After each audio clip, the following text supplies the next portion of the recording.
Guys দেখেন আশা কত বড় 1 লিটার আইসক্রিম একাই খাইতেছে। আশা আমার একটু দাও না, আমি খাই।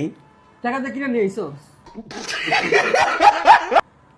চাস আমি তো স্বামী না, স্বামীর তো দেয়, একটু দাও আমার না, দাও না একটু আমার হাতে দাও না।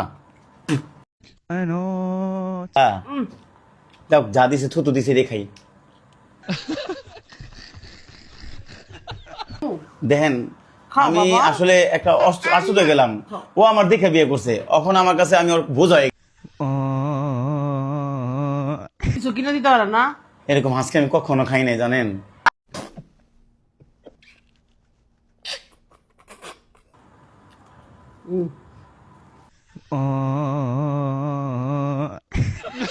আমার তার মুখে বিজলা সহকারে আমার এটা মুখে দিছে। দেখালে পারা সুন্নত খা